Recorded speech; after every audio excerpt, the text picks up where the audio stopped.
জয়গুরু শ্রী শ্রী ঠাকুরের কর্মীবৃন্দ, ইষ্টপ্রাণ দাদারা এবং মা। আজকে ইন্দ্রজিৎ ভাইয়ের সুপুত্র শ্রীমান আয়ুষের 13তম জন্মদিবস উপলক্ষে দয়ালের নাম সংকীর্তন এবং সৎসঙ্গের আয়োজন। আমি পরম দয়ালের চরণে তার সুস্বাস্থ্য সমন্বিত ইষ্টপ্রাণ সুদীর্ঘ জীবন প্রার্থনা করি। সে তার পরিবার পারিপার্শ্বিক সবাইকে নিয়ে ইষ্টপথে আরোতর হয়েছে। আজকে এখানে ভক্তজনের উপস্থিতিতে একটা দিব্য পরিবেশের সৃষ্টি হয়েছে। ভক্তগণ যেখানে থাকেন সেখানেই দয়ালু থাকেন, আর সেই ধামটাই হয় স্বর্গধাম, যেখানে মানুষের জীবন বৃদ্ধি আনন্দে উত্তাল হয়ে থাকে। আজকে আমরা এখানে এসে সেই পরিবেশকে উপভোগ করলাম। সময় খুবই সীমিত, আমাকে বলা হয়েছে দুটো কথা বলার জন্য। খুব কম সময়ে যদি কারোর নাম বলতে হয় সংক্ষেপে বলতে হয়। যেমন S.A. ঘোষ নামটা কিন্তু জানা হলো, এস দিয়ে কি কে দিয়ে কি সেটা পরিষ্কার করে বলা যায় না সময়ের জন্য। তো আমি তবু খুব সংক্ষেপে দু একটা কথা বলছি। শ্রীমান আয়ুষের জন্মদিবস, তাই বাচ্চাদের প্রসঙ্গে শ্রী শ্রী ঠাকুরের ভাবধারা দু একটা কথা বলছি। শ্রী শ্রী ঠাকুরের ভাবে যখন মানুষকে উদ্বেলিত হয়, তার ভিতরে ঠাকুর জাগ্রত থাকেন, তার কথা বলেন, তার মুক্তি ঠাকুর যাজন করেন। একটা কথা বসে বসে মনে হচ্ছিল, এখানে কাছেরই ঘটনা। শ্রদ্ধেয় যোগেশদা এখানে উপস্থিত আছেন, যোগেশদার কাছ থেকেই শোনা। তিনি বংশনগরে কোথাও কারোর বাড়িতে একটা দীক্ষার প্রোগ্রামে এসছেন। তো যে বাড়িতে দীক্ষা হবে তার পাশের বাড়ির একটা ছেলে, সে তৈরি হয়ে জামা কাপড় পরে এসছে, সেও ঠাকুরের দীক্ষা নেবে।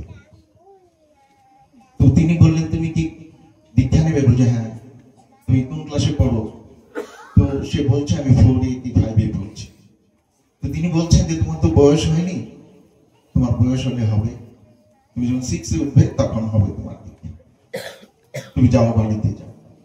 তো ছেলেটি মন খারাপ করে বাড়িতে চলে গেছে। এদিকে তার গৃহশিক্ষক এসেছে পড়াতে।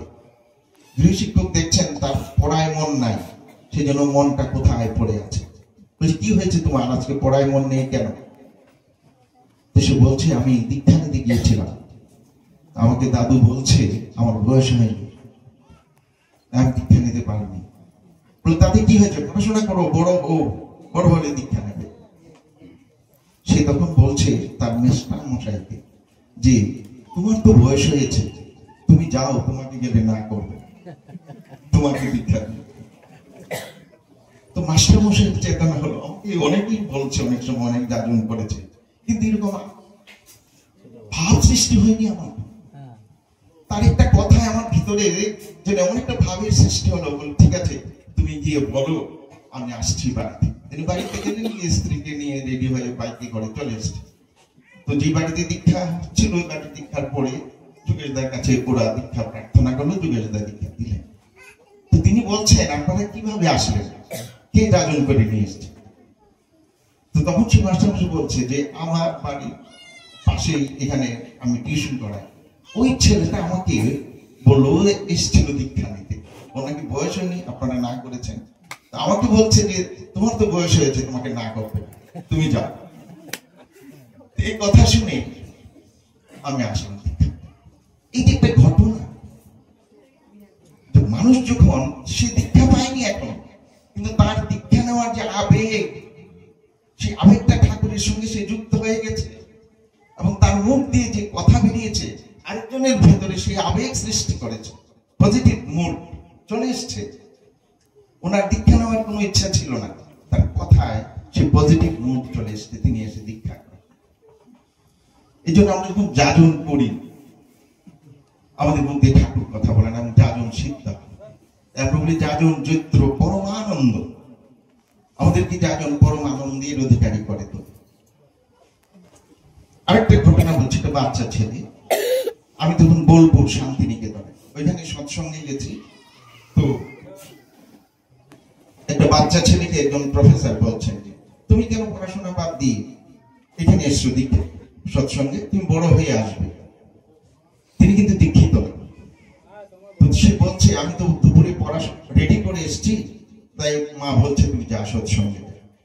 আমি সৎসঙ্গে এসছি, আমি দীক্ষাও নিয়েছি। তুমি দীক্ষা নিয়েছ? বললে না আমি দীক্ষা নিই।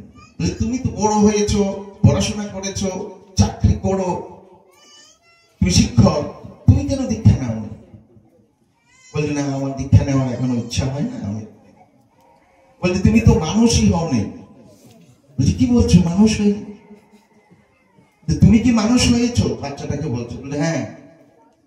তুমি জানো তুমি কিভাবে মানুষ হয়েছো?